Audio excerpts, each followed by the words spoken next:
Hey, I thought I would show you guys how I make my recordings. I mentioned in another video.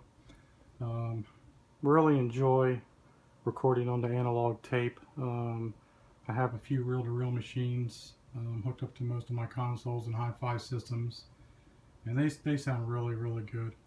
I record anything from 8-track, 78, LP, 45, off the radio, you name it. Today we're going to use my app here. It's just quicker and easier to show you.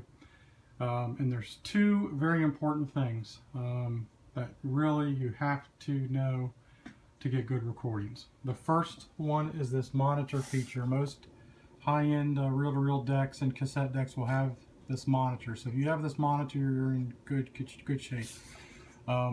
This is obviously to play, as it says tape and play, and down is your source, so you can actually hear what your source is, which today is this particular music.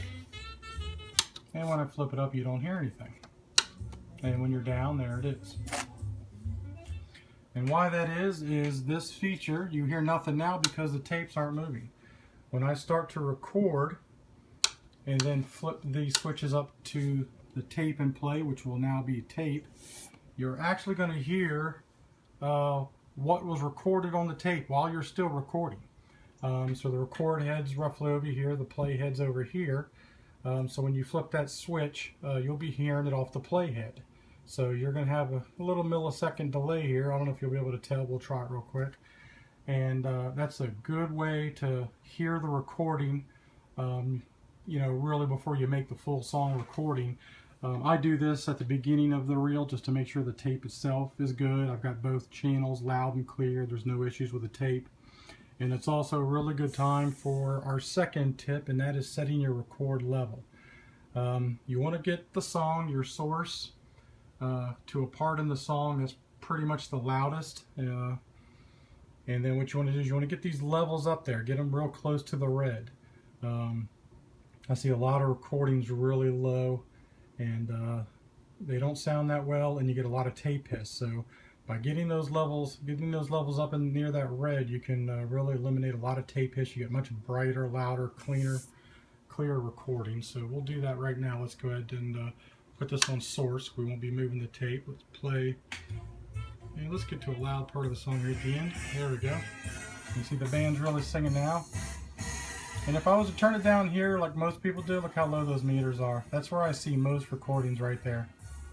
And so you want to get these levels up there.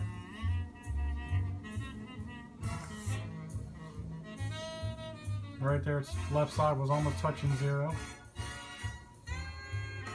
That's pretty good right there. Alright, so that's about where we want our levels. So now we're set to record.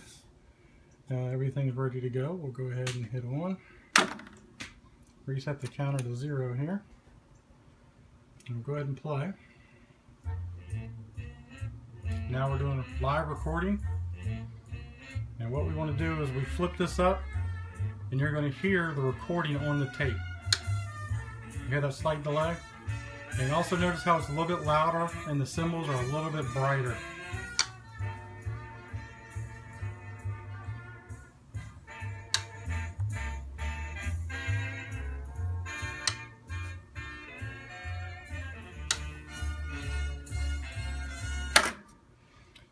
And of course the music stopped because we're in the monitor mode and there's nothing to monitor. So if we go back to here, there's our music because I haven't stopped it over here. Alright, hope I explained that well enough. It's not too confusing. Do a quick rewind right here. And back in play mode to play our tape, of course. And there it is, nice, clear, bright, no tape hiss.